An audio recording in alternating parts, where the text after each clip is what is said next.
It's Friday, and this is Virtual Newsmakers today. And I want to just ask you a quick question. What do you think the world needs more of? Today, we're going to talk a little bit about that and a unique idea that's coming about in New Orleans right now. And I'd like to say hi to my co-host, Debbie Ellickson. Hello. In Edmonton, Canada. Hold on one second. And goodness gracious. Hang on one second, I've got something going on here. Let's see here. You look fine. No, we weren't shifting between the screens. Anyway, I'd like to introduce a gentleman that is part of a duo out of New Orleans, Louisiana. And the two of them over the past year have been spreading love throughout New Orleans. And so I'm going to let him tell you a little bit about how this all got started. And so I'd like to introduce Arthur. He is coming to us anonymously from New Orleans. And I'd like to say hello. So Arthur, how are you today? I'm very good today. Good. So tell us a little bit about your project and how you got started. Okay, well, I'll say the project went back, actually it goes back 20 years, okay, and I wanted to do it a long time ago, but I got distracted by other things, and things have presented themselves to me now so that I could actually spread the love and do the signs all over the city, okay? All right, so rewind it a little bit. Tell us a little bit about the project and then how it got started. Okay, well, the project is basically this. I had plastic corrugated political signs printed up with a single word written on it, love. And I can show you this right here. Okay. This is the love sign.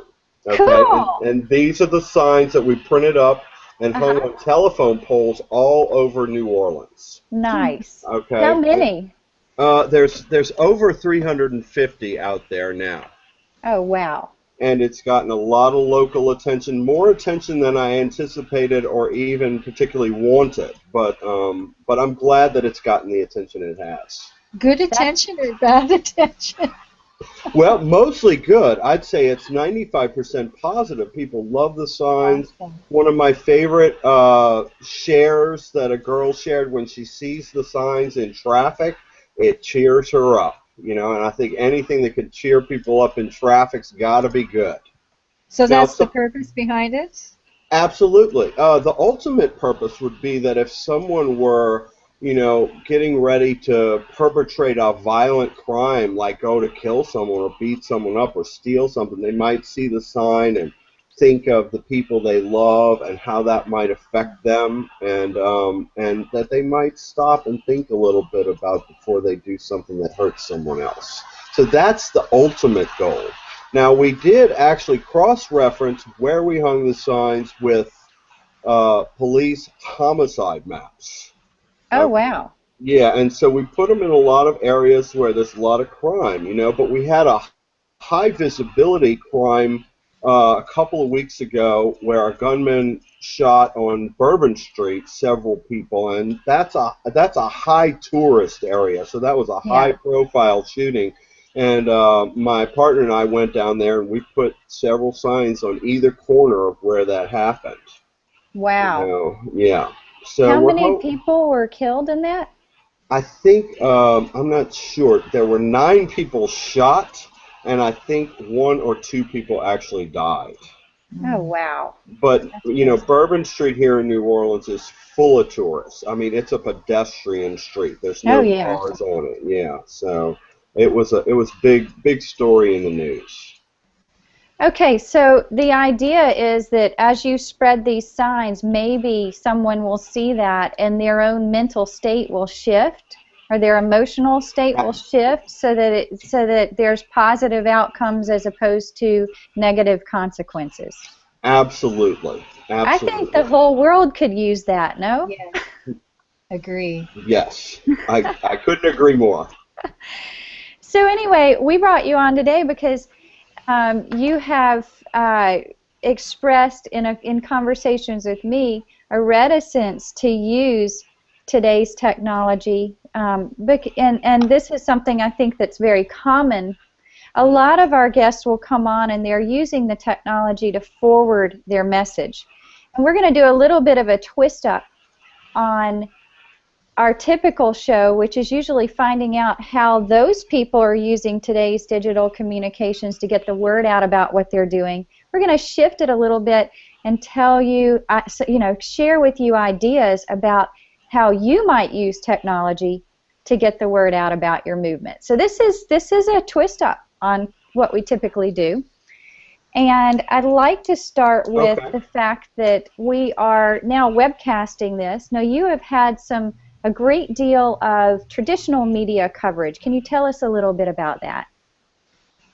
Well, we had our local Times-Picayune writer write up The Mystery of the Signs, and then my partner had a connection, spoke with him, and then my partner's brother knew the news reporter, a local news reporter who did a story on us, and we did that anonymously, and then that got connected to a CBS story that was done with Steve Hartman.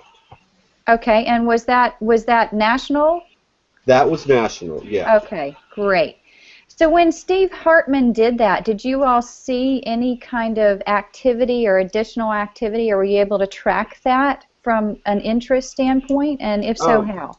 Well, there seems to be an increasing amount of buzz about the love signs, and a lot of people have said they want to do it in Florida. They've said they want to start it in Australia.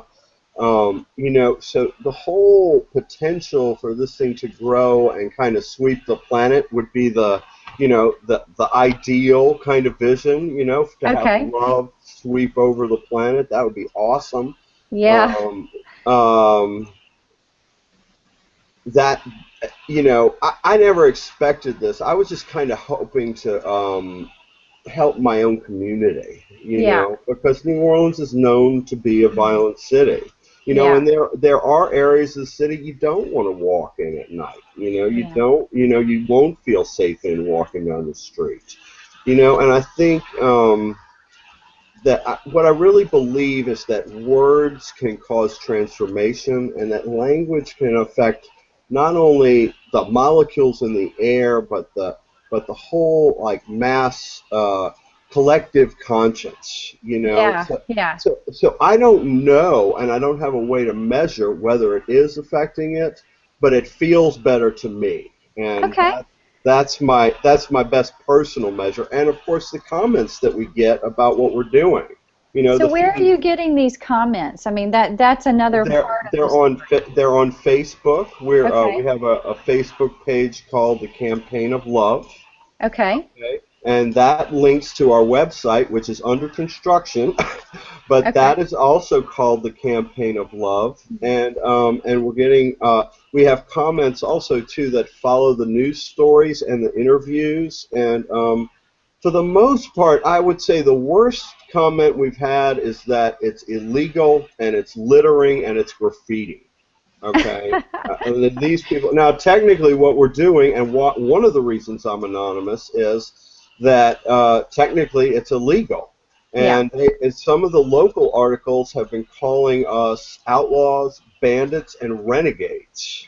Okay, which is kind of humorous, but we have yet to be fined for what we've done or made. Well, that would be down. That would even be a bigger story and push it even further if that ever happens. Sure, there's another news story. Sure, that thought has come up. In fact, Steve Hartman said if they arrest me for it, he'll come down and do it. He'll come down and save me. Oh, good. Oh, that'd be a great story. Right. Well, this is kind of almost, we're joking about that, but that's kind of why I asked the question of whether you were receiving positive or negative comments, because I can see authorities trying to stop you from doing it because they don't want signs posted anywhere unless it's election season, and I think these are better than election signs.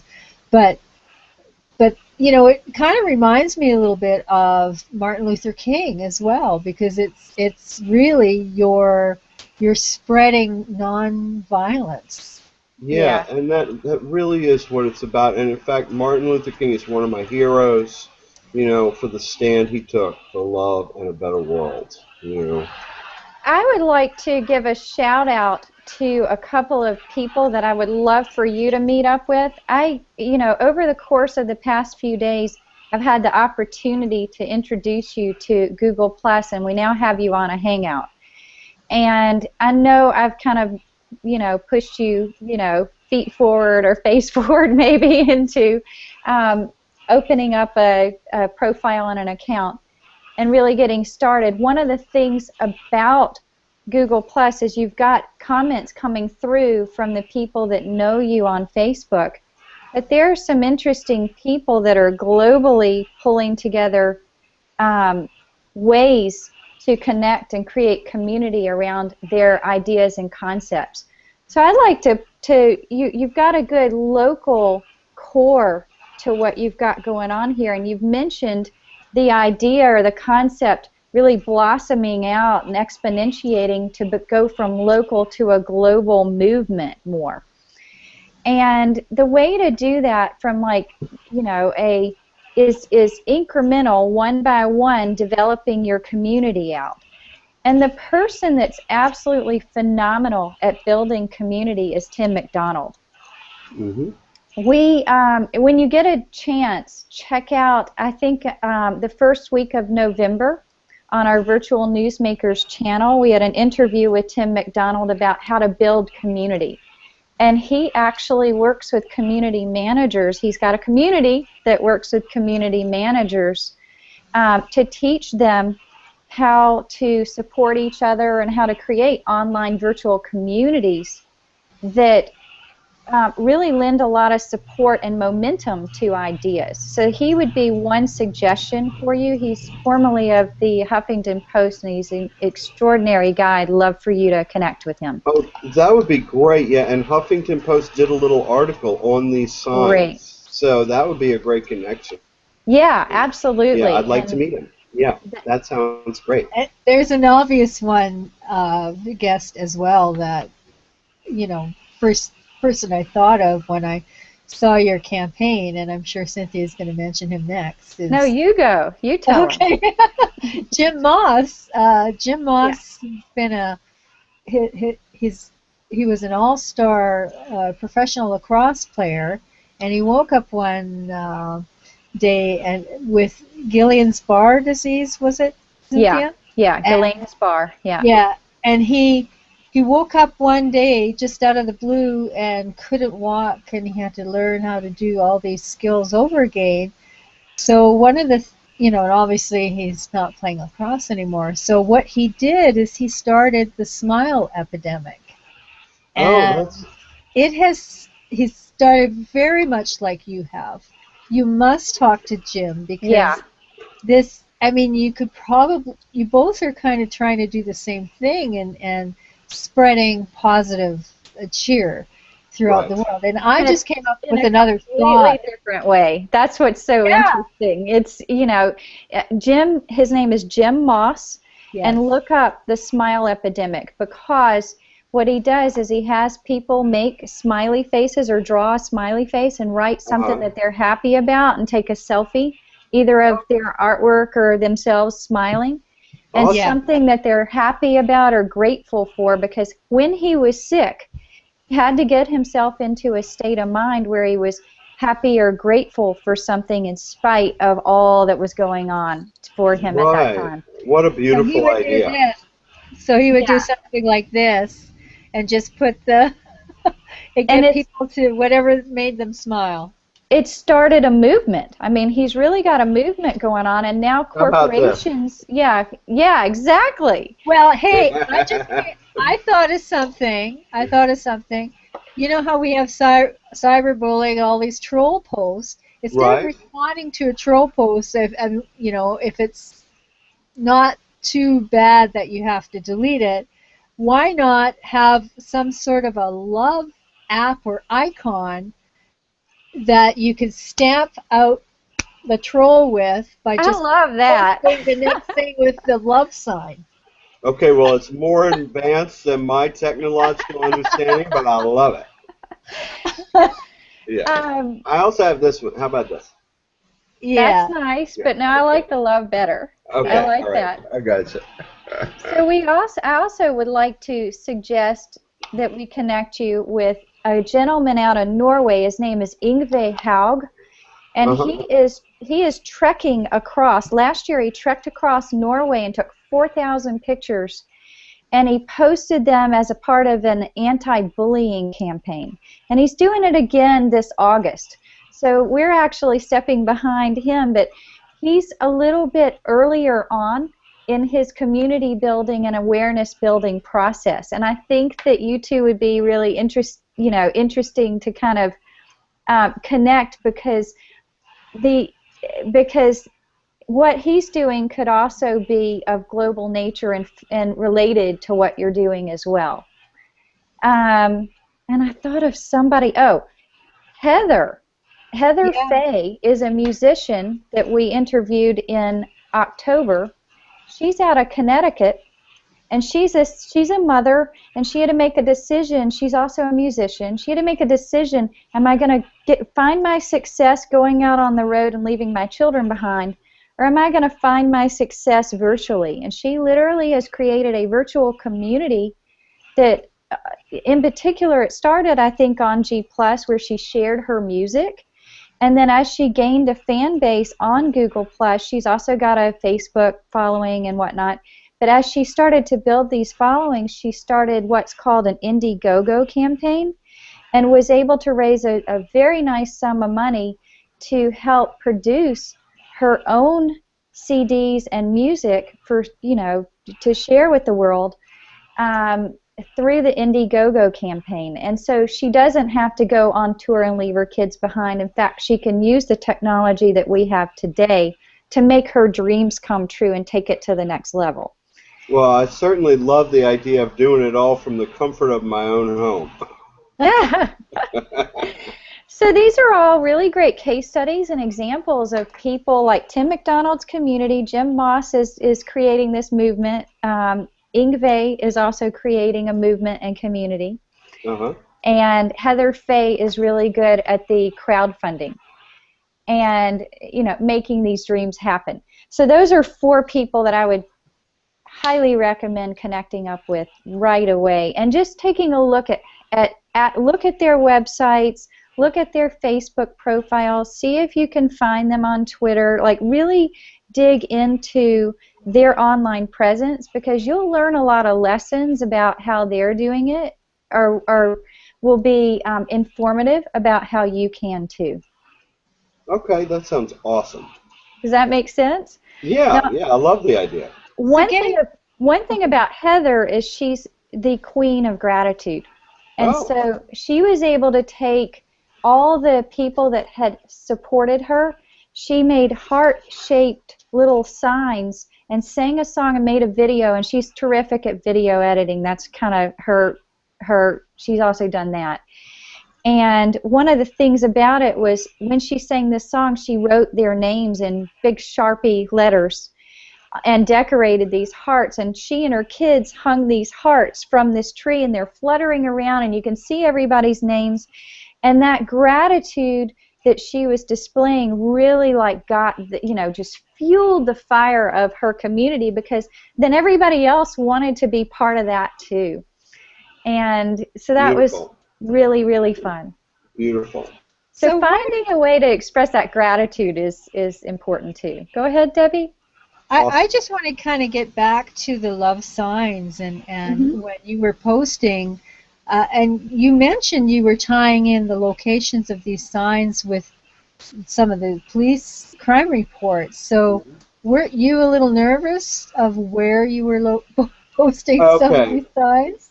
We mostly hung the signs early in the morning, or on Sunday mornings when there's little traffic and most people were still sleeping from the night before. So it's probably the safest time to go into some of these neighborhoods. Right. Yeah. So we're conscientious of that. Are you mapping where these signs are? Yeah, we've mapped every one that Okay, we've gone. I'm going to offer another suggestion. Images and geolocation and mapping are really important online. Mm-hmm. You could open up a Pinterest account. Oh, yeah. This is an idea I have for you. Open up a Pinterest account, create a board that is love signs NOLA. And then you can create boards for the additional cities as you build them out or as your community starts to build them out, right? Uh-huh. And then I'd like for you to consider photographing the locations of every one of those signs and tell a little bit of a story behind that. And one thing about Pinterest is now you can map. So you can actually create mapped locations. You can use Pinterest to create the most phenomenal map of where all these signs are and then share that to all of your other social media as well. That sounds exciting. I actually have a physical map with actual pins in them on my wall. Only you can see that. Right. That's the downfall. That'll be your first pin, though. That'll be your first picture on your Pinterest board, is the map with the pins in it. Yeah. Sure. So you're in a situation where you can use so many different ways to tell the story, and that's really, I think the first phase in what you're doing in terms of your online presence is how do you tell your story online so it's not an analog map on the wall that only you can see, but how you share that with the world. Right. And then you've got to figure out, okay, how are we going to build out a community? Is it going to start locally and who's involved in that? Or are there going to be other setting up those? And then how do you start to connect them? And maybe you have hangouts or conversations on, how you all move forward in getting this message out. The other thing is maybe you make videos and those videos go onto a YouTube channel.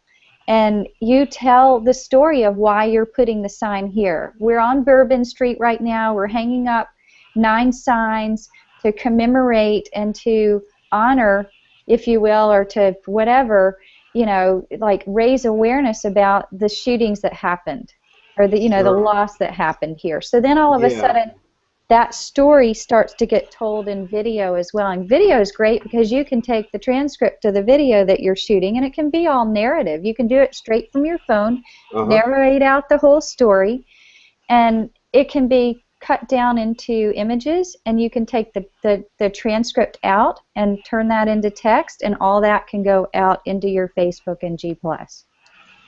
That's great. Great suggestions. Yeah, a lot of great suggestions.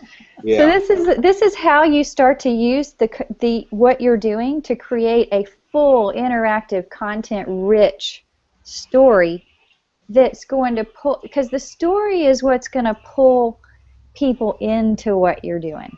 Right. But let's get back to the mechanics so we can help other communities spread this story. So when you talk about making up these signs, we've got elections all over the world, and the downside of an election is you got all this eyesore left over, which is all these plastic signs.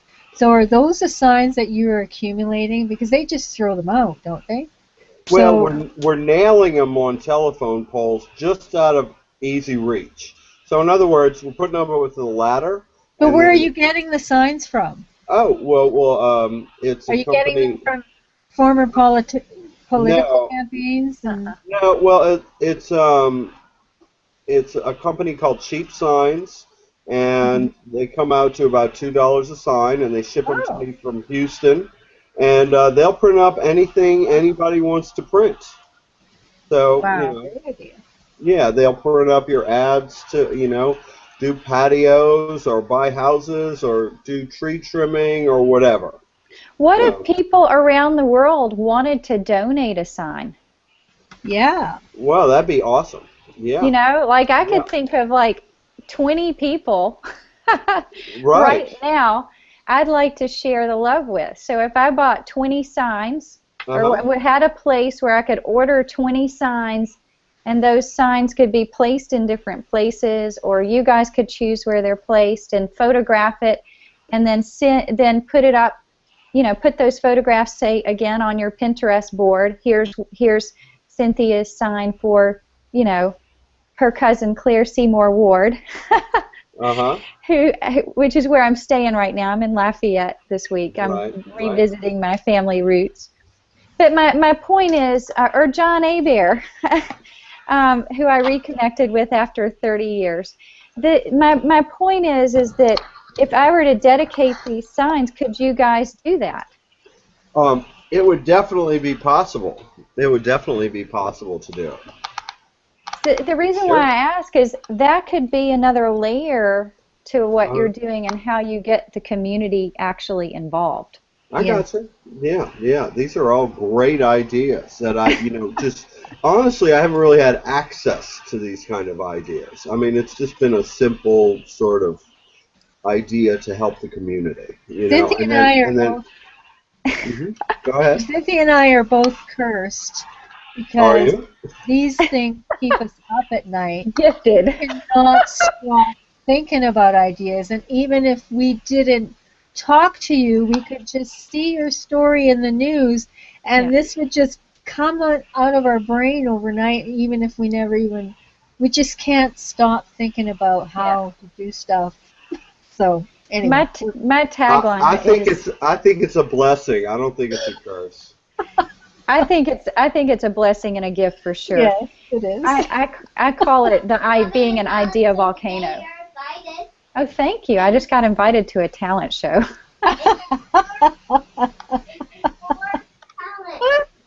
So anyway, so what we've been able to do is kind of take your story and wrap it into how you might use today's technology in multiple ways to build a community. I think as the community starts to get built, a movement will start to happen, and that is the power of digital communications today, because no other time in our lifetime have we had, or in the history of mankind, have we had the ability to connect with people globally in real time. I just had a friend of mine, Meghna Sharma out of India, pop in to my chat just a second ago. That's just one example of ways that you can start to connect with and tell these stories. That you have something super compelling, and I cannot wait to see where this goes. Yeah. Awesome. Well, I'm so talking to the right people to help spread the love. Y'all are awesome.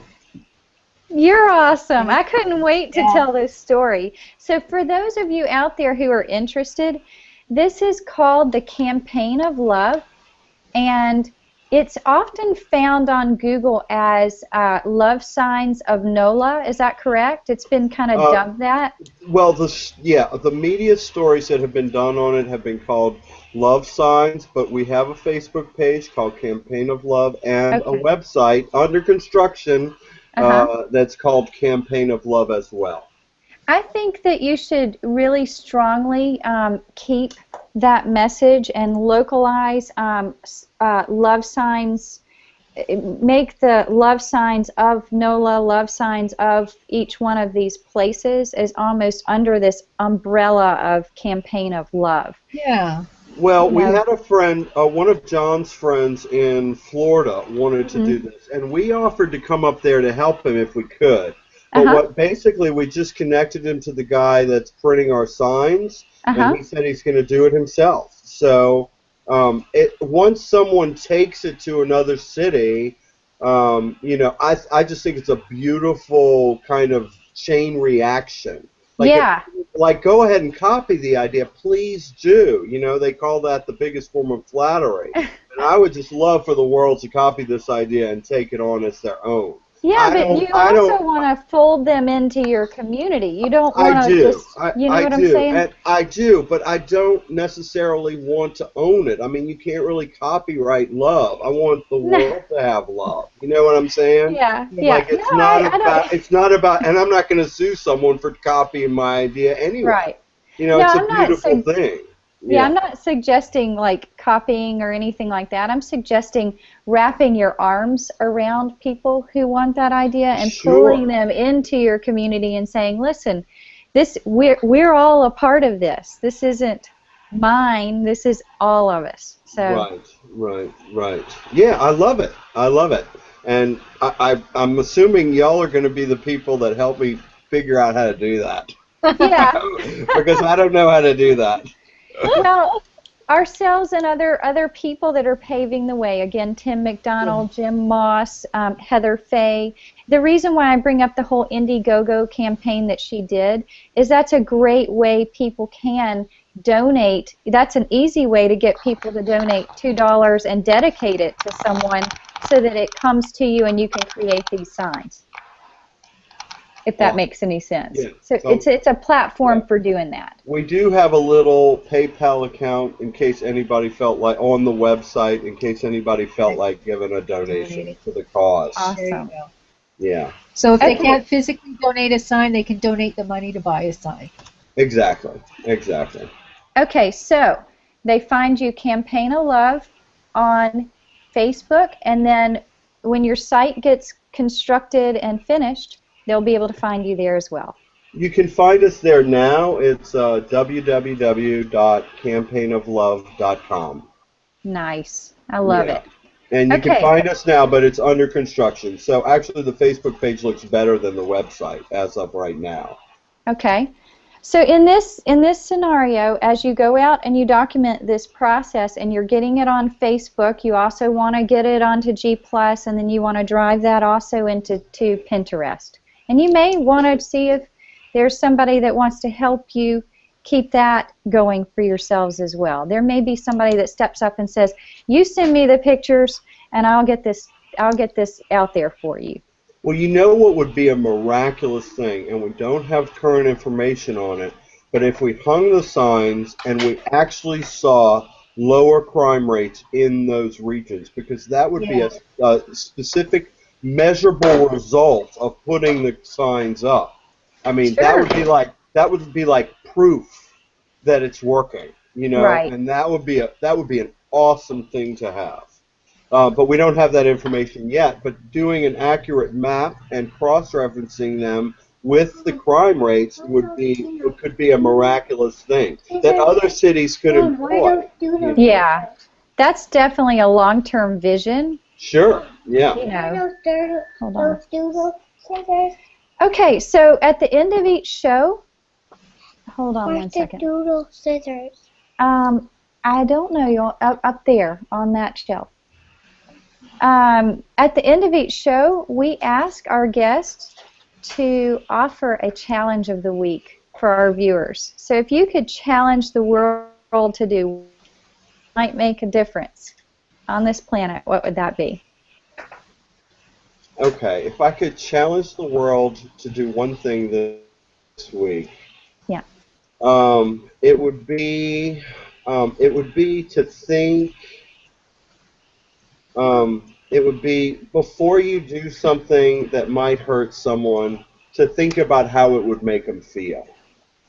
You know, that's kind of the idea I have in mind. So before you do something that could hurt someone else, think about how it's going to affect the other people and the people that love them. That's beautiful. So turn it around. Yeah. Like, you know, when you're in that moment, you have a choice, a defining choice. I'm going to choose this way or that way. Yeah, before I act out hostilely or aggressively towards someone, think about how it's going to affect them and how it's going to make them feel. Okay. Mom, help me get those scissors. So, I've got to help my daughter get some scissors. Okay. Given that, I want to thank you for joining us today. Thank you so much for inviting me. Stay in touch. Let us know how we can help, and we will be seeing you all next week on Virtual Newsmakers. That's awesome. And can I ask one last question? How will I direct people to see this? How will I direct people to see this interview? We'll have this up on a YouTube channel. Debbie, can you? Sorry. Yeah, we'll have this on. We have this on our YouTube channel, And this link, that not the inside link that we gave you, but in the event page on Google Plus, you should be able to look at it in our Virtual Newsmakers account, and then also we'll have the archives in YouTube where you can view it on demand, and you can also embed it on your in your website. We want to do that. I just want to know how I can find it and share it with people. Like, what would I type in? Look for Virtual Newsmakers in YouTube. Yeah, Okay, when you go to YouTube, just search for Virtual Newsmakers, then you subscribe to our channel, and you'll see the most recent video is going to be this one, and then you can take the link from the most recent video. It should be up in the next few minutes. Take the URL, the full link, and you can share that onto Facebook. You can share it onto your G Plus profile you just created. You can send that out via email. So there's a ton of ways you can share this, and you're welcome to take it and edit it as you see fit. Awesome. Thank you all so much. Good. Thank you. It's great having you. Keep us posted on how we might help the world share the love. Okay. And thank you so much for joining us. This is Virtual Newsmakers, and we will see you all next week. That's okay. Bye-bye. I got